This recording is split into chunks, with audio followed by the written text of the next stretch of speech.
Without consent কোনো Democratic process হতে পারে না। অন্তর্বর্তীকালীন সরকারের প্রসঙ্গে বলছি, শেষ সময়ে এসে তারা কিছু চুক্তি করতে যাচ্ছে। আমরা কি চুক্তিতে সই করছি, এর ভেতরে কি আছে এটা কি আমরা জানি? এবং এই চুক্তি যদি আপনি একবার করেন তাহলে যে সরকারই আসুক আগামীতে, সেই সরকারকে এই চুক্তির শর্ত বা এই চুক্তিতে যা আছে সেটা মানতে হবে। তারা যদি কোনো ভুল সিদ্ধান্ত নিয়ে থাকেন তার জন্য তাদেরকে দায়বদ্ধ করা যায়, তারও কোনো ব্যবস্থা কিন্তু এখানে নাই। এই মুহূর্তে একটা কম্পিটিশন আছে কিনা এই গ্লোবাল সুপার পাওয়ার আমাদের ইলেকশনকে কেন্দ্র করে, বাংলাদেশকে কেন্দ্র করে? আছে তো বটে। কম্পিটিশনটা কে কিভাবে চাইছে? কতগুলো জায়গায় সবার সহমত আছে, কতগুলো জায়গায় সহমত নাই। সুষ্ঠু নির্বাচনের মধ্য দিয়ে একটা গণতান্ত্রিক প্রক্রিয়া বাংলাদেশ উত্তরণ ঘটুক, এই ব্যাপারে সকলেই সহমত, এবং সেখানে ভারতও কিন্তু আছেন।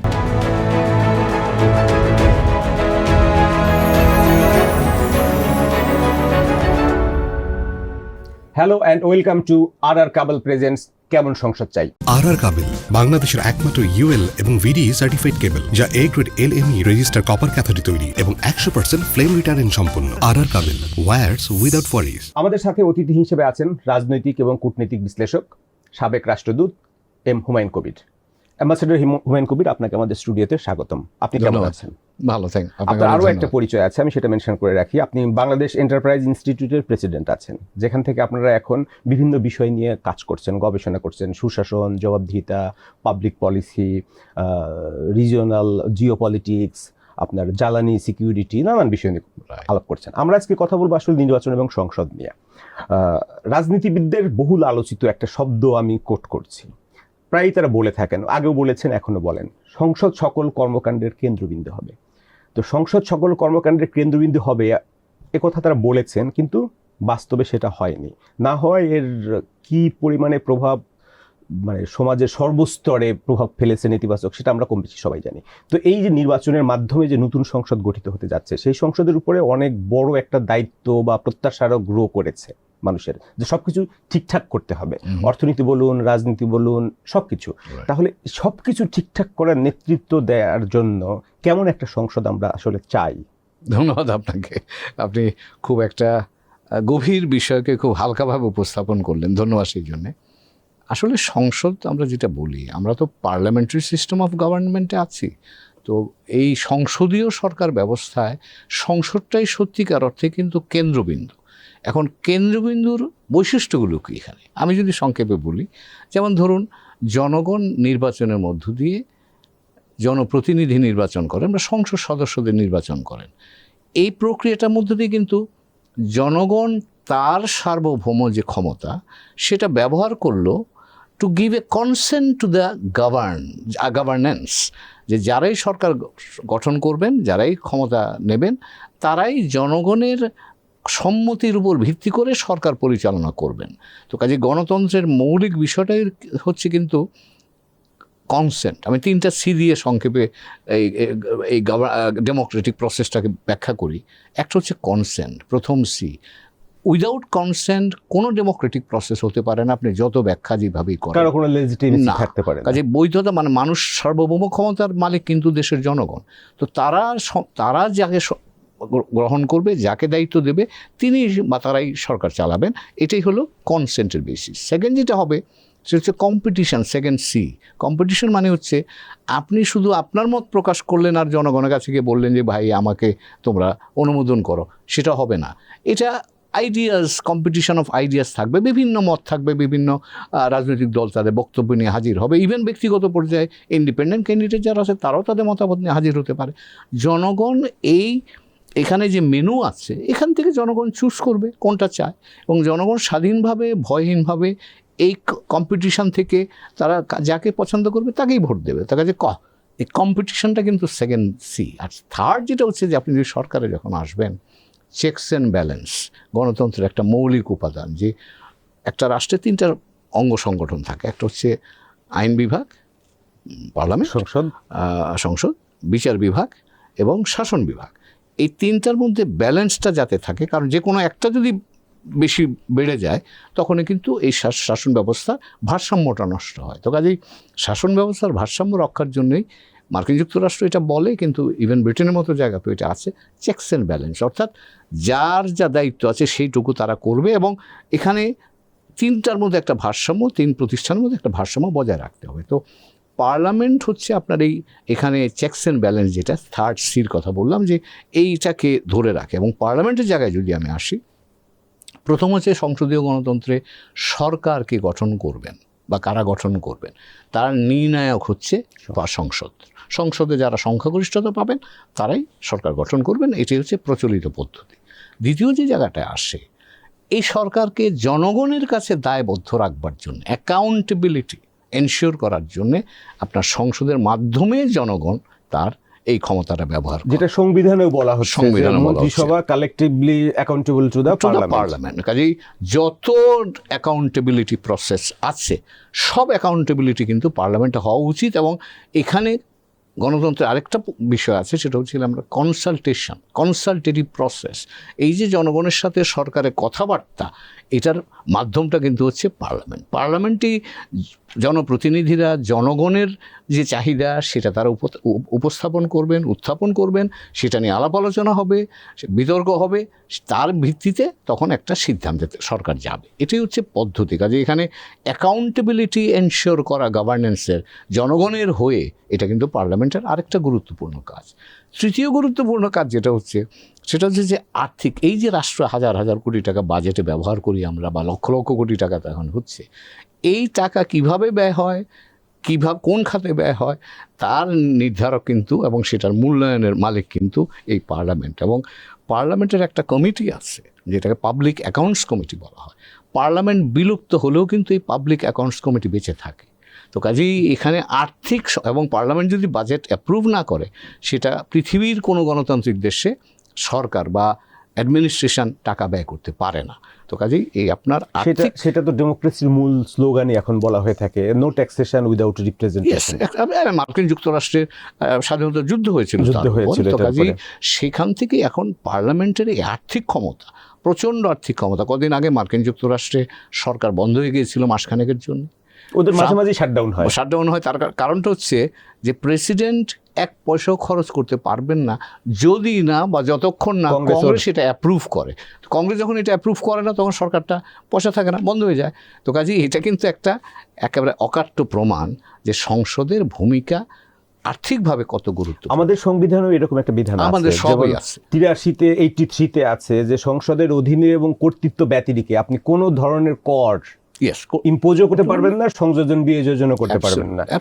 তো সংসদ তো এই ক্ষমতাটা আমরা কখনোই দেখি নাই যে প্রপারলি স্ক্রুটিনি করেছে বা ইউজ করেছে, যে কারণে আমাদের এখানে বলা হয় যেটা হলো ট্যাক্স রেজিম হচ্ছে কমপ্লিটলি আনপ্রেডিক্টেবল, পলিসিগুলো আনপ্রেডিক্টেবল। যখন বাজেট আসে পার্লামেন্টে, এমপিদের আলোচনায় অংশ নিয়ে তারা কিন্তু ট্যাক্সেশনের স্ক্রুটিনিটি কখনোই দেখে না। আমাদের সমস্যাটা আরও একটু গভীর। আমি যদি প্রথম থেকেই আসি, এই যে ধরেন প্রথমে কনসেন্টটা, জনগণের মতামত প্রতিফলিত হলো, এবং এই সার্বভৌম ক্ষমতার প্রয়োগ জনগণের হয়ে পার্লামেন্ট সেটা করবে। তো সেই সার্বভৌম ক্ষমতার প্রয়োগটাও কিন্তু সেই অর্থে আমাদের এখানে হয় না। আমাদের এখানে ওই যে ট্যাক্সেশন উইদাউট রিপ্রেজেন্টেশন হয় এখন। আমাদের অনেক কিছুই হয়। আপনি অ্যাকাউন্টেবিলিটি, দায়বদ্ধতা যদি বলেন, এটা আমাদের সংবিধানে সবই আছে, কিন্তু চর্চার ক্ষেত্রে গিয়ে কখনো আমরা এই জনগুরুত্বপূর্ণ বিষয়গুলো নিয়ে সিরিয়াস আলোচনা যেটাকে বলা হয়। আমি বিভিন্ন দেশে কাজ করেছি, ধরেন অস্ট্রেলিয়াতে আমি হাইকমিশনে ছিলাম, ওখানে সকাল 9টা থেকে পার্লামেন্ট শুরু হয় এবং আমরা ওই গাড়িতে যেতে যেতে পার্লামেন্টের ডিবেট শুনতাম, রাত 10টা পর্যন্ত পার্লামেন্ট ডিবেট চলে। আপনি ভারতে দেখতে পাচ্ছেন, দুদিন আগেই রাহুল গান্ধী বিরোধী দলের নেতা হিসাবে এমন এক কঠিন প্রশ্ন উত্থাপন করলেন, সেই প্রশ্ন নিয়ে আলোচনাই হলো না, পার্লামেন্ট স্থগিত করে দিতে বাধ্য হলো। তো পার্লামেন্ট হচ্ছে জাতীয় গুরুত্বপূর্ণ বিষয়গুলো নিয়ে আলাপ আলোচনা এবং সিদ্ধান্ত নেওয়ার জায়গা।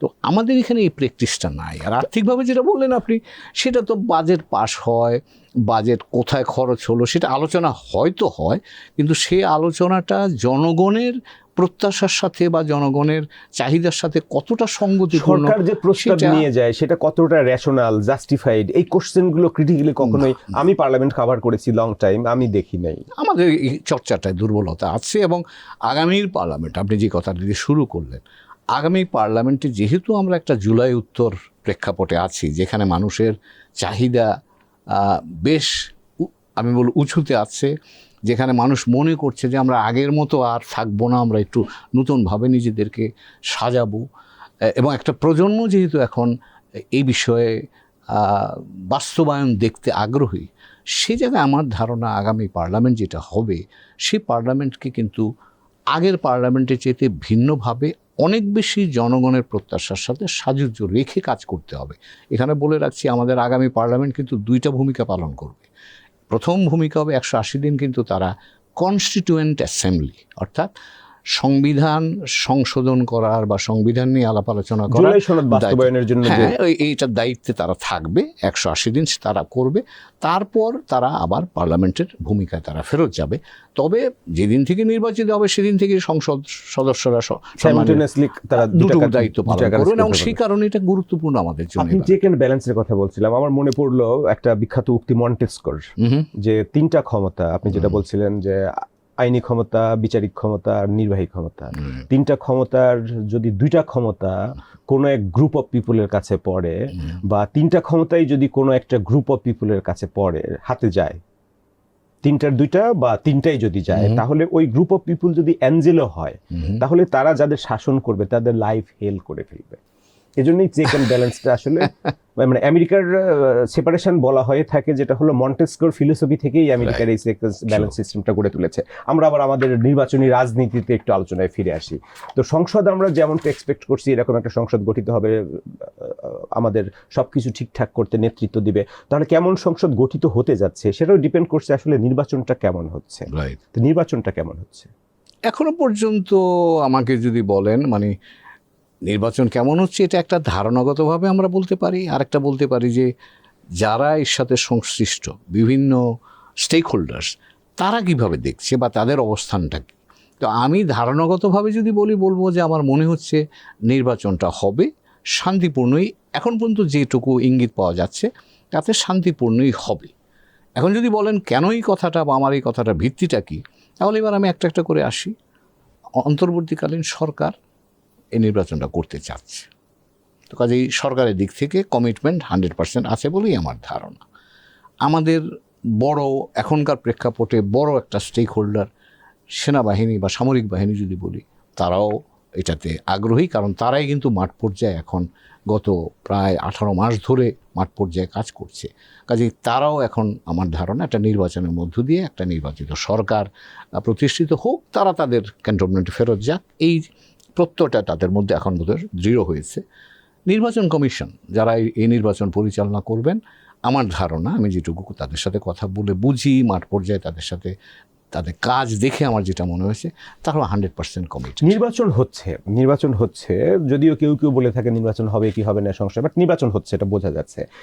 যে নির্বাচনী রাজনীতি এখন চলছে, নির্বাচন কেন্দ্রিক রাজনীতি, পরিবেশ পরিস্থিতি, নির্বাচন কমিশনের ভূমিকা, সবকিছু মিলায়ে গুণগত মানটা কেমন হচ্ছে নির্বাচনের? এখানে যদি মান বলেন তাহলে দুই দিক থেকে দেখতে পারি। একটা হচ্ছে ডিমান্ড অ্যান্ড সাপ্লাই। ডিমান্ড দিক থেকে জনগণের একটা প্রচণ্ড চাহিদা এখন আছে। চাহিদার ভিত্তিটা হচ্ছে বা কারণটা হচ্ছে, এখন যাদের বয়স 18 থেকে 30 বছর, আমি মাঠ পর্যায়ে কাজ করে এসেছি, গত সপ্তাহ পর্যন্ত মাঠেই ছিলাম। 18 থেকে 30 বছর পর্যন্ত যারা, যে জনগোষ্ঠী বাংলাদেশের তরুণ জনগোষ্ঠী, তারা 100% তৈরি নির্বাচনের জন্য, কারণ তারা গত 3টা নির্বাচনে অংশগ্রহণ করতে পারেনি। তো কাজে তাদের জন্য এটা একটা নতুন অভিজ্ঞতা, এবং তারা এই তারুণ্যের যে শক্তি এখন বা তাদের যে দৃঢ়তা, এটা তারা প্রকাশ করতে চায় নির্বাচনের মধ্য দিয়ে। কাজেই মাঠ পর্যায়ে আমি বলবো যে তরুণরা ব্যাপকভাবে আগ্রহী। আমার ধারণা, যদিও একটুখানি সন্দেহ আছে এখনও, মহিলা আমাদের যারা নারী ভোটাররা আছেন, তারাও কিন্তু আগ্রহী হবেন, কারণ তাদের মধ্যেও এক ধরনের, কারণ রাজনীতিতে এমন কিছু বিষয় নিয়ে আলাপ আলোচনা হচ্ছে যে ক্ষেত্রে নারীদের নিজেরা তাদের অংশগ্রহণের মধ্য দিয়ে তাদের অধিকার রক্ষা করবার একটা প্রয়োজনীয়তা কিন্তু এখন উপলব্ধি করছে মানুষ। তো সেই জায়গায় তাদেরও একটা বড় অংশগ্রহণ আমি আশা করছি। হ্যাঁ, রাজনৈতিক অংশীদারদের মধ্যে যদি বলেন, আমার ধারণা সকলেই এখন যারা মাঠে আছে তারা সকলেই অংশগ্রহণে আগ্রহী। যারা মাঠে নাই, এটুকু আমি মাঠ পর্যায়ে দেখেছি, তারাও কিন্তু তারাও এক ধরনের দোদুল্যমনতায় আছেন। কিছু হয়তো তারা 2-3 ভাগে বিভক্ত হয়ে তারা তাদের ভূমিকা পালন করতে পারেন, এইরকম একটা ইঙ্গিতও কিন্তু পাওয়া যাচ্ছে। তো ওভারঅল আমার কাছে মনে হচ্ছে যে নির্বাচন শান্তিপূর্ণ হবে এবং অংশগ্রহণের ক্ষেত্রেও, কারণ এটাকে অন্তর্ভুক্তিমূলক হচ্ছে কিনা এই বিষয়টা নিয়ে কিন্তু বিতর্ক হচ্ছে, সেই ক্ষেত্রে ইতিমধ্যেই বলা হচ্ছে যে জনগণের ভোটাধিকার প্রয়োগ, জনগণ যদি ভোট দেন এবং তারা যদি বেশ আমি বলবো বিশ্বাসযোগ্য এবং গ্রহণযোগ্য পর্যায়ে ভোটে অংশগ্রহণ করে, তাহলে সেটাকে অন্তর্ভুক্তিমূলক নির্বাচন হিসাবে গণ্য করা হবে। তো কাজে আমার কাছে মনে হচ্ছে এখনো পর্যন্ত একটা জায়গাটা ইতিবাচক দিকেই যাচ্ছে। আপনি যে কম্পিটিশনের কথা বলছিলেন, কম্পিটিশন চলছে, দুইটা বড় জোটের কম্পিটিশন, এর বাইরে কিছু ছোট দল আছে যারা তাদের মতো করে নির্বাচন করছে। এই কম্পিটিশনে মানি অ্যান্ড মাসল পাওয়ার কতটা ভূমিকা রাখছে? এটা দুর্ভাগ্যজনক হলেও সত্যি যে আমাদের রাজনীতিতে এই দুটোর প্রভাব বেশ আছে, কিন্তু এবার কিছু নতুন নতুন এক্সাম্পলও কিন্তু আমরা দেখছি যেগুলো আগে খুব একটা দেখা যায়নি। এই যে ঢাকায় একজন নারী প্রার্থী, তিনি কিন্তু নির্দলীয় হিসাবে নির্বাচন করছেন এবং আমার ধারণা তিনি জনগণের সাথে সম্পৃক্ত হচ্ছেন বলেই অনুমিত হচ্ছে, আমরা যেটুকু দেখতে পাচ্ছি। আজকে একটু আগে আমি দেখে আসছিলাম পবা, রাজশাহীর পবাতে একজন প্রার্থী হেঁটে হেঁটে অটোতে করে করে মানুষের জায়গায় যাচ্ছেন, তার কোনো ক্যাম্পেইন নাই, তার পেছনে কোনো লোক নাই। তো কাজেই আমার ধারণা এবার খুব সম্ভবত, এটা মনে হচ্ছে আমার কাছে মাঠ পর্যায়ে ঘুরে, এবার মানুষ কিন্তু মার্কার চাইতে মানুষকে দেখে ভোট দেবে, কারণ মানুষ চাচ্ছে ভালো মানুষ সংসদে যাক। এই একটা আর্জ কিন্তু আমার মনে হয় গত এই জুলাই উত্তর প্রেক্ষাপটে তৈরি হয়েছে এবং সেটার ইঙ্গিতও কিন্তু আমরা পাচ্ছি। আমরা দেখিনি, আমরা বাংলাদেশে সাম্প্রতিককালের ঘটনা প্রবাহে যে ব্যক্তি কিন্তু বড় বিরাট শক্তি হিসাবে আবির্ভূত হচ্ছেন। তো কাজেই আমার ব্যক্তিগত পর্যায়ের অনুধাবন সেটা হচ্ছে যে এবার আপনি অনেক ক্ষেত্রেই বেশ কিছু তরুণ বা যারা ইন্ডিপেন্ডেন্ট ক্যান্ডিডেট, তারাও কিন্তু দলের বাইরে বেরিয়ে আসতে পারেন এবং সেই ক্ষেত্রে মানি মাসেলের প্রবণতা আছে, নাই যে একেবারে সেটা বলা যাবে না। তার পাশাপাশি কিন্তু নতুন কিছু চেষ্টার একটা সুযোগও বা একটা প্রচেষ্টাও আছে বলে আমার কাছে মনে হচ্ছে। আমরা অপেক্ষা করছি। নির্বাচনটা যদি মানি মাসল দ্বারা প্রভাবিত হয়, তাহলে সেই নির্বাচনের ফলাফল যেটা হবে, সেই ফলাফলে যেটা সংসদ গঠিত হবে, সেই সংসদে তো মানি মাসলের একটা প্রভাব থাকবে। এই আশঙ্কা তো আছেই, কিন্তু বাস্তবতা যেটা হচ্ছে গত 54 বছরে দুর্ভাগ্যজনক হলেও সত্যি যে বাংলাদেশে আমরা মুক্তিযুদ্ধ করেছিলাম একটা সাধারণ মানুষের রাষ্ট্র প্রতিষ্ঠা করার জন্য, যেখানে ন্যায় বিচার থাকবে, বৈষম্য থাকবে না, গণতন্ত্র থাকবে, কিন্তু সেটা হয়নি। এবং না হওয়ার ফলে যেটা হচ্ছে, গোষ্ঠীতান্ত্রিক রাজনীতি তৈরি হয়েছে আমাদের এখানে। যারা অর্থনীতি নিয়ন্ত্রণ করে, ক্ষমতা নিয়ন্ত্রণ করে, শক্তি নিয়ন্ত্রণ করে, যেটাকে আপনি মাসুল বলছেন। আমার প্রত্যাশা, এটা আমি জানি না মাঠ পর্যায়ে মানুষেরও সেই প্রত্যাশা, যে মানি মাসেল থেকে আমরা বের হয়ে এসে সত্যিকার অর্থেই একটা গণতান্ত্রিক দেশ যেভাবে চলে অন্য গণতান্ত্রিক দেশ, আমরাও সেইভাবে চলি, এটা কিন্তু মানুষ প্রত্যাশা করে। আমরা যেমন শাসন ব্যবস্থায় ক্ষমতার পৃথকীকরণ বলে থাকি, separation of power, check and ব্যালেন্সের জন্য, তাহলে এখন আমাদের রাজনীতি থেকে আসলে মানি অ্যান্ড মাসলকে সেপারেট করাটাও খুবই জরুরি হয়ে পড়েছে কিনা? এটা তো আছেই, এর প্রয়োজন তো আছে। এবং আমার ধারণা যে আমরা যেটাকে এখন রেফারেন্ডাম বা গণভোট বলছি, গণভোটের মধ্য দিয়ে যে সাংবিধানিক পরিবর্তনের কথা বলা হচ্ছে, অন্যান্য পরিবর্তনের কথা বলা হচ্ছে, এই পরিবর্তনগুলো যদি মানুষ গ্রহণ করে, মানুষ যদি হা ভোট দেয়, তাহলে এবং আগামী সংসদ যদি সক্রিয়ভাবে এই বিষয়গুলো পার্সু করে, তাহলে আমার ধারণা এই প্রবণতাটাকে কমিয়ে আনা যাবে। তবে এটাকে আপনি এলিমিনেট যদি করতে চান, তার জন্য আমার ধারণা অপেক্ষা করতে হবে। এবং সেই ক্ষেত্রে সেটার জন্য কি রাজনৈতিক দলগুলোর ভিতরে রিফর্ম দরকার কিনা? কারণ রাজনৈতিক দলগুলোর ভিতরের যে আর্থিক অস্বচ্ছতা, এই অভিযোগটা কিন্তু দীর্ঘদিনের এবং অনেক বড় অভিযোগ। আপনি সঠিক বলেছেন, আপনার সাথে আমি একমত। এবং এখানে আমরা মাঠ পর্যায়ে যেটা দেখেছি, দুটো বিষয় সম্পর্কে মানুষ একেবারে একদম পরিষ্কার মন্তব্য করে এবং একদম পরিষ্কার ধারণা তাদের। একটা হচ্ছে রাজনৈতিক দলগুলোর মধ্যে গণতান্ত্রিক চর্চা, অর্থাৎ একজন মানুষ অনেক দিন ক্ষমতায় থাকবেন বা অন্যদেরও সুযোগ করে দেয়া, যেটা এই রাজনৈতিক সার্কুলেশন অফ লিডারশিপ যদি আমি বলি, যেটা নেপালে আছে, ভারতে আছে, বিভিন্ন যে কোনো গণতান্ত্রিক দেশে তাই আছে। এই সার্কুলেশন অফ লিডারশিপটা তারা চায়, মানুষ চায়। রাজনৈতিক দলগুলো সেখানে খুব বেশি আগ্রহী বা খুব বেশি সক্রিয় বলে মনে হচ্ছে না এখনো পর্যন্ত। কিন্তু আমার ধারণা তরুণ প্রজন্ম যদি যে নেতৃত্ব বা তরুণ প্রজন্মের চাপ যেভাবে তৈরি হচ্ছে, সেক্ষেত্রে এই পরিবর্তনটা হয়তো রাজনৈতিক দলগুলো করতে হবে আগামী দিনে। দ্বিতীয় যে জায়গাটা আপনি বললেন সেটা হচ্ছে যে ফাইন্যান্সিয়াল ট্রান্সপারেন্সি অ্যান্ড অ্যাকাউন্টেবিলিটি। এটা খুবই দুর্বল। কোনো রাজনৈতিক দলে আজ পর্যন্ত তারা দেয়, স্টেটমেন্ট জমা দেয় নির্বাচন কমিশনে, কিন্তু সত্যিকার অর্থে তারা কোত্থেকে টাকা পায়, কোথায় খরচ হয়, এই ট্রান্সপারেন্সি বা এটা এবং এটার কোনো পাবলিকের কাছে সন্তোষজনক কোনো তথ্য উপাত্ত আজ পর্যন্ত দেয়নি। আমার ধারণা যদি এই নির্বাচনের মধ্য দিয়ে এই পরিবর্তনগুলো যদি যে সংস্কারের যে রূপরেখাটা দেয়া আছে এগুলো যদি বাস্তবায়িত করা যায়, তাহলে হয়তো এই বাধ্যবাধকতাটা তৈরি হবে এবং তখন মানি মাসেলের যে আপনি বললেন সেই জায়গাটা কমবার একটা এটা আমাদের এক্সপেকটেশনের জায়গাটাও এক ধরনের প্যারাডক্সিক্যাল কিনা, যে রাজনৈতিক দলগুলোর কাছ থেকে আমরা এক্সপেক্ট করছি যে তারা ক্ষমতায় গিয়ে নির্বাচিত হয়ে দেশে প্রতিষ্ঠানগুলোকে গণতান্ত্রিকায়ন করবেন, অর্থনীতির গণতন্ত্রায়ন হবে, রাজনীতির গণতন্ত্রায়ন হবে, সংসদের গণতন্ত্রায়ন হবে, কিন্তু সেই দলগুলোর ভিতরেই গণতন্ত্রের চর্চার ঘাটতি আছে, দলগুলোর ভিতরেই আর্থিক স্বচ্ছতার অভাব আছে। তাহলে এই দুটা কি কনফ্লিক্ট করে না? কার কাছে আমরা কি চাচ্ছি? অফকোর্স করে এবং সেই কারণেই তো গণতন্ত্র বাংলাদেশে টেকসই হতে পারছে না, গণতন্ত্র দাঁড়াতে পারছে না। আপনি যখনই গণতন্ত্রের কথা বলবেন, গণতান্ত্রিক ব্যবস্থায় আপনি তো মানুষের আস্থার ভিত্তিতে সেটা করতে হবে। মানুষের আস্থা না থাকলে তো আপনি গত 54 বছরে একটা সরকার ভালোভাবে বেরিয়ে যেতে পেরেছে দেখেন তো?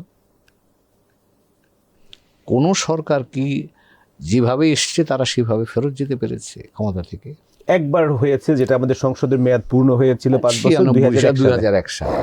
কিন্তু এই যে হচ্ছে না তার প্রধান কারণটাই হলো যে রাজনৈতিক দলগুলো মানুষের আস্থা ধরে রাখতে পারছে না, এবং ধরে রাখতে গেলে তাদেরকে আগে যেভাবে হয়েছে আগামী দিনে সেভাবে করলে একই পরিণতি হবে। আর তারা যদি মনে করেন যে না আমরা যুগের সাথে তাল মিলিয়ে পরিবর্তন চাই, তাহলে সেটা আমরা জুলাই সনদ বাস্তবায়নের কথা বলছি, অনেক সংস্কারের কথা বলছি, কিন্তু আসল সংস্কার যে জায়গাটা দরকার ছিল রাজনৈতিক দলগুলোর ভেতরে সংস্কার, সেই সংস্কারের কোনো উদ্যোগ কিন্তু আমরা গত 1.5 বছরেও দেখিনি, দলগুলোর পক্ষ থেকেও দেখিনি, সরকারের পক্ষ থেকেও দেখিনি।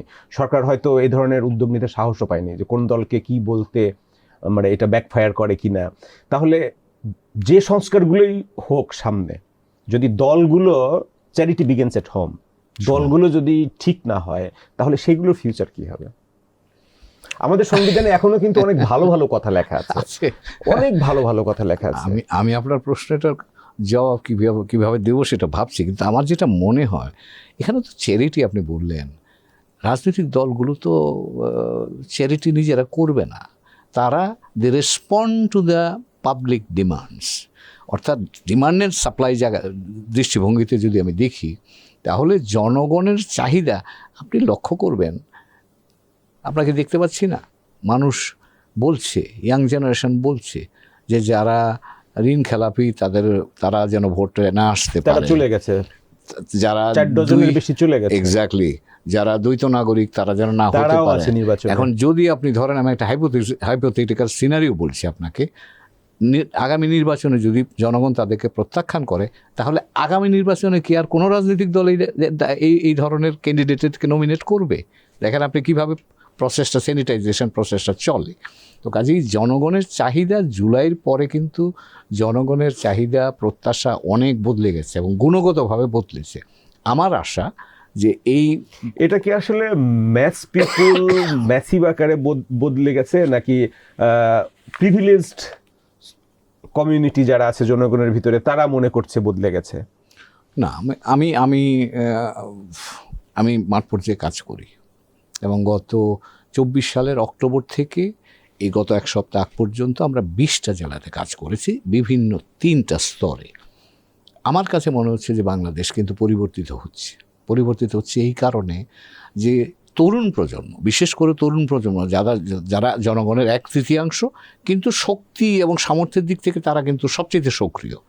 তরুণ প্রজন্ম প্রত্যাশা, তাদের চাহিদা, তাদের সক্ষমতা অনেক ভিন্ন। আমি নিজে মুক্তিযোদ্ধা, 71 সালের মুক্তিযুদ্ধের সাথে সংশ্লিষ্ট থাকবার সুযোগ হয়েছিল। আমি যখন আমাদের সময়ের সাথে এখনকার তরুণদের তুলনা করি, আমার কাছে মনে হয় তারা অনেক বেশি সক্রিয়, অনেক বেশি সক্ষম, এবং তারা আমাদের চেয়ে অনেক বেশি সংগঠিত। বিশেষ করে এখন প্রযুক্তি থাকবার কারণে তাদের সেই সুযোগটা তৈরি হয়েছে। তো কাজেই বাংলাদেশের আগামী দিনের গভর্নেন্সটা যেটা আমরা বলছি, সেটা আগের মতো হবে এটা মনে করবার কোনো কারণ নাই। এবং আপনি যেটা বলছিলেন, এই ধারণাটা শুধুমাত্র ধারণা নয় একটা বিশেষ গোষ্ঠীর। আমি মাঠ পর্যায়ে ঘুরে যেটা আমার কাছে মনে হয়েছে যে এই পরিবর্তনটা হচ্ছে। আমি যেহেতু সরকারি কাজ করেছি, এখনও সরকারের লোকজনের সাথে কথাবার্তা বলি, তাদের এই মাঠ পর্যায়ের চাহিদার প্রেক্ষাপটে তাদের রেসপন্সটা কেমন হচ্ছে সেটাও কিন্তু আমি দেখতে পারি। এটাও পরিবর্তিত হয়ে গেছে অনেক।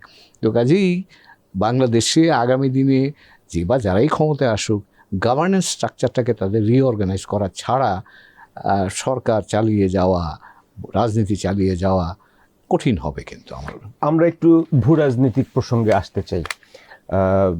বাংলাদেশের নির্বাচন আসলেই বা বাংলাদেশের রাজনীতিতে এন্টি ইন্ডিয়ান একটা সেন্টিমেন্ট অলওয়েজ কাজ করেছে, অতীতেও কাজ করেছে। এই নির্বাচনের সামনে এইটার আপনি ডাইনামিজমটা কেমন দেখছেন? 2-3টা কমেন্ট করব আমি। একটা হচ্ছে, আগে হয় ভারতের পক্ষে অথবা বিপক্ষে বাংলাদেশের রাজনীতি হতো। এবার নির্বাচনে গিয়ে আমরা সেখানে একটা পরিবর্তিত অবস্থা দেখতে পাচ্ছি। ভারতের ভূমিকাটা সেখানে মুখ্য নয়, এটা গৌণ হয়ে গেছে এবার নির্বাচনে, এই নির্বাচনী প্রেক্ষাপটে। এখন অন্য একটারা কিন্তু এখানে এসে গেছে।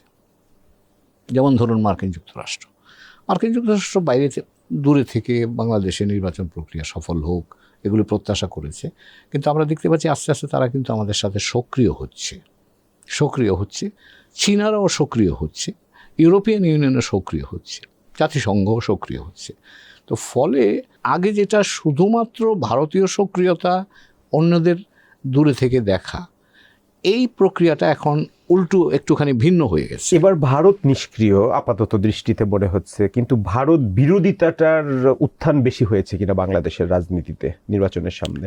একটা প্রবণতা আছে, কিন্তু আমি বলবো যে তার সাথে সাথে এটাও আছে যে ভারত বিরোধিতা মানে আবার অন্যদিকে ঝুঁকে পড়া, এই ব্যাপারেও বোধহয় মানুষ একটু সতর্ক। তার কারণ হচ্ছে আমি যেটা দেখি মাঠ পর্যায়ে, মানুষ আমরা একটা সকলের সাথেই মিলেমিশে থাকি, একটা মধ্যপন্থার কূটনীতি চালাই, এটা কিন্তু মানুষের প্রত্যাশার অংশ। মানুষকে আমরা এই প্রশ্নটা করেছিলাম, তারা আমাদের বলিষ্ঠতা প্রকাশটা তারা চায়। সেটা আপনি যদি বলেন এটাকে আমাদের ডিগনিটির প্রকাশ বলেন, আমাদের সাম্যের প্রকাশ বলেন, কিন্তু সেটা তারা সংঘাতের জায়গায় বা প্রতিদ্বন্দ্বিতার জায়গায় গিয়ে একটা নেতিবাচক জায়গায় যাক, সেটা কিন্তু সে ব্যাপারে তারা সতর্ক। কাজেই তারা কিন্তু বলছে যে আমি আমার আত্মমর্যাদার ভিত্তিতে দাঁড়াতে চাই, সেটা সকলের সাথেই একইভাবে। এখন নির্বাচনের সময় যদি উত্তেজনা আরও বেশি বাড়ে বা বাড়ার আশঙ্কা থাকে, নির্বাচনের পরে সেই উত্তেজনা প্রশমিত কি অটোমেটিক্যালি হয়ে যাবে? না, এটা তো হবে না। তার কারণটা হলো, আমি একটু আগে যদি যাই, আপনি লক্ষ্য করবেন গত কয়েক মাস ধরেই কিন্তু প্রতিদিনই ঢাকায় একটা না একটা আন্দোলন চলছে। এখন তার অর্থ হচ্ছে যে একটা চার্নিং, সামাজিকভাবে একটা চার্নিং হচ্ছে, একটা আছে। নির্বাচনের পরে কি এটা থেমে যাবে? নির্বাচনের পরে কিন্তু এই চাহিদাটা থাকবে। এখন আগামী সরকারকে সক্রিয়ভাবে এনগেজমেন্টটা বাড়াতে হবে বলে আমার ধারণা। অর্থাৎ এবং ফেয়ারনেস যেটাকে বলি আমরা, সেই ফেয়ার গভর্নেন্সের একটা নমুনা তাদেরকে দিতে হবে। তো কাজেই এই যে আপনি সামাজিকভাবে যে এক ধরনের বুদবুদ আমরা দেখতে পাচ্ছি এখন সর্বত্রই, এটার নির্বাচনের পরে অটোমেটিক্যালি শেষ হবে বলে আমার মনে হয় না।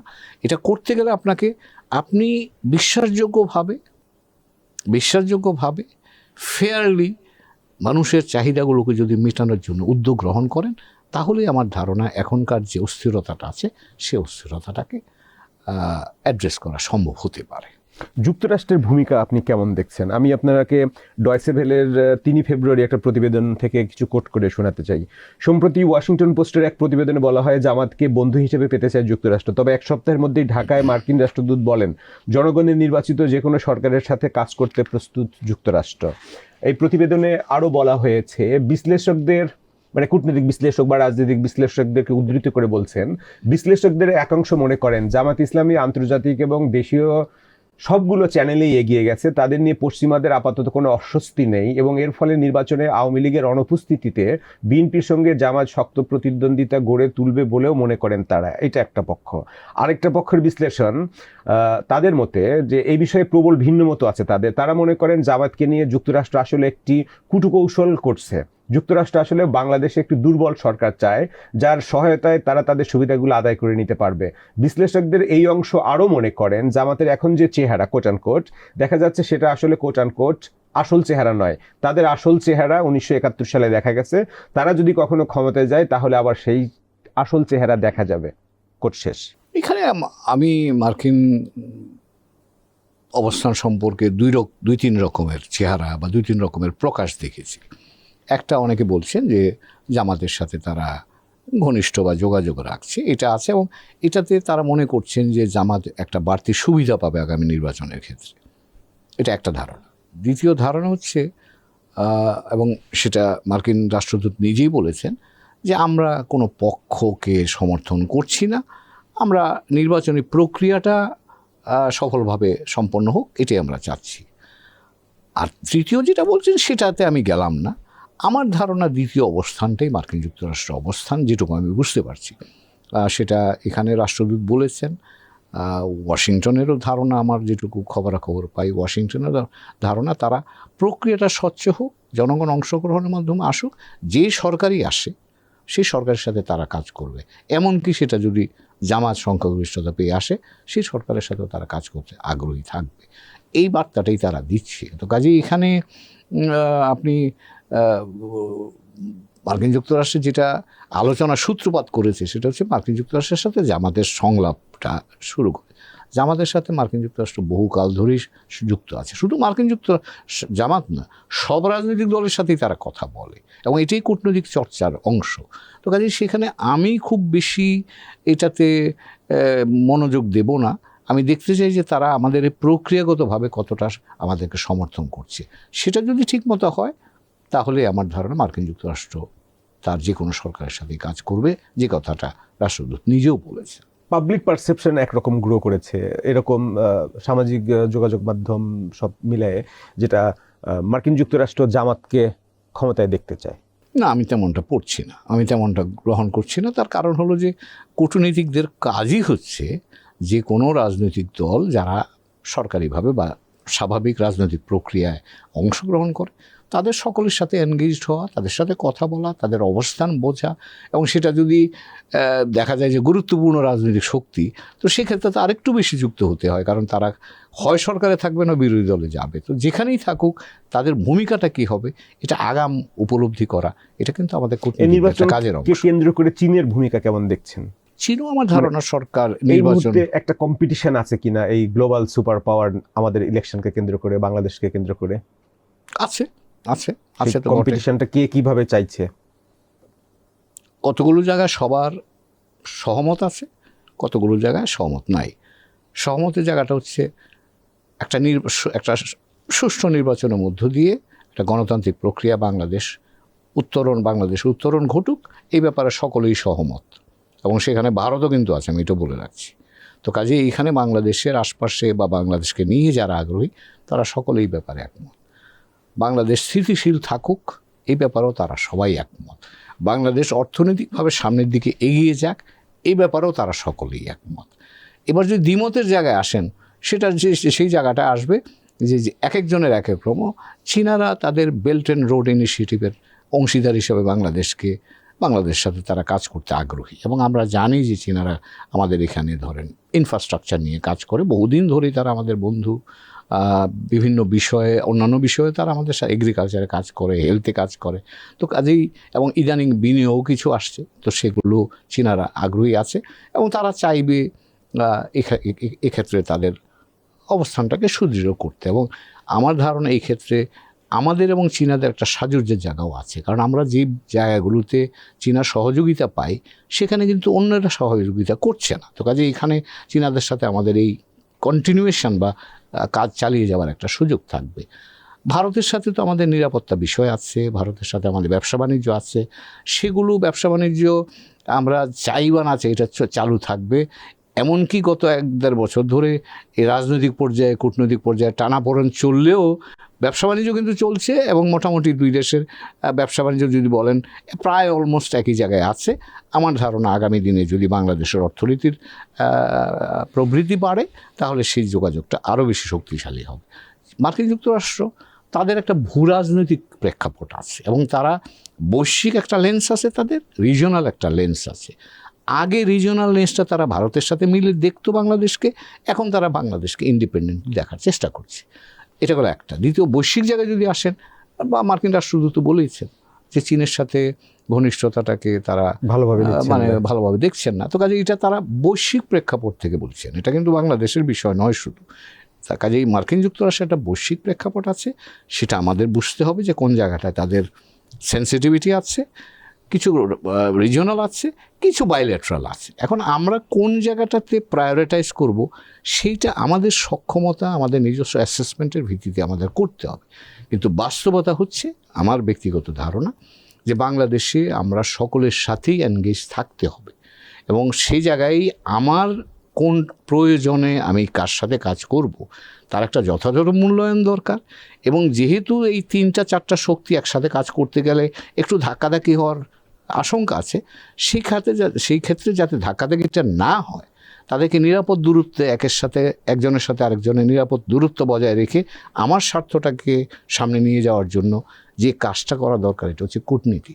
এবং আমাদের সক্ষম পেশাগত কূটনীতি করতে হবে। সেটা যদি আমরা করতে পারি তাহলে আমরা ভারত বলেন, চীন বলেন, মার্কিন যুক্তরাষ্ট্র বলেন, ইউরোপিয়ান ইউনিয়ন বলেন, জাপান বলেন, যারা আমাদের অংশীদার, তাদের সকলের সাথেই সাযুজ্যপূর্ণভাবে কাজ করে যাওয়া সম্ভব বলে আমি মনে করি। একটা প্যারালাল পাশাপাশি দৃষ্টান্ত দিয়ে যাই, আমার এখানে ভিয়েতনাম আমার পাশে আছে। চীনের সাথে তারা সবচেয়ে বেশি অর্থনৈতিক সম্পর্ক বজায় রাখে, মার্কিন যুক্তরাষ্ট্রের সাথে সামরিক সম্পর্ক বজায় রাখে, চালিয়ে যাচ্ছে। কাজেই আমরা অনেক দেশ আছে যারা আমাদের মতো এইরকম জটিল অবস্থার মধ্যে কাজ করে, তারা কী করছে সেটা আমরা দেখতে পারি। কিন্তু এখানে যেই জায়গাটায় দরকার সেটা হচ্ছে আমি কি চাই সে ব্যাপারে আমার সম্যক ধারণা থাকা দরকার। এটা অন্যেরা বললে সেভাবে নয়, আমার চাহিদাটাকে আমাকে নির্ণয় করতে হবে, এবং সেই ভিত্তিতে যার কাছে যেই প্রয়োজনে আমার যাওয়া দরকার বা কাজ করা দরকার সেইভাবে কাজ আমার করতে হবে। ধাক্কাধাক্কি যেন না লাগে সেটা করার জন্য আপনার সক্ষম এবং পেশাদার কূটনৈতিক সক্ষমতাটা বা কূটনৈতিক যোগ্যতাটা আমাদের অর্জন করতে হবে। সেই কূটনৈতিক সক্ষমতা, কূটনীতিটা কেমন হবে, ফরেন পলিসি কেমন হবে, সেটাও তো at the end of the decide করবে পলিটিক্স।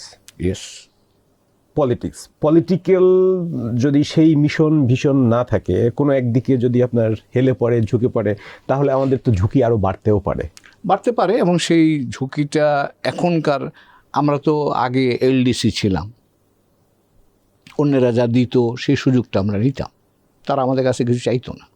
কিন্তু এখন কিন্তু তারা আমাদের কাছে চাইবে, এটা দেয়া নেয়ার পর্যায়ে যাচ্ছে। কাজেই গত 54 বছর আমরা যেভাবে কূটনীতি করেছি, আগামী 54 বছরের কূটনীতি কিন্তু ভিন্ন, একেবারে ভিন্ন হবে, এবং সেই কারণেই আমাদের এই বিষয়টার প্রতি বাড়তি গুরুত্ব দেওয়া দরকার। কিন্তু এখনো পর্যন্ত মাঠ পর্যায়ে যেসব আমরা জিনিস দেখছি তাতে কিছু নাই, এখানে খুব বেশি এটা আলোচনা এসছে বলে আমার মনে হয় না।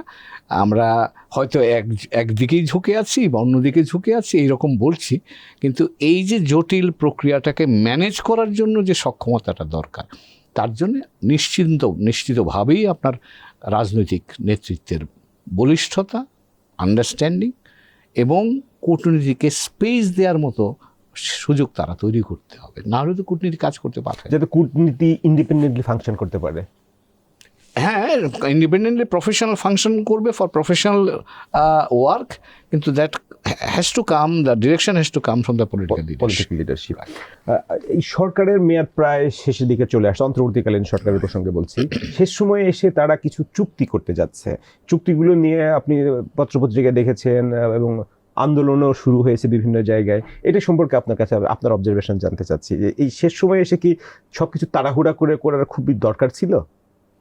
দুইটা অবজারভেশন আমার।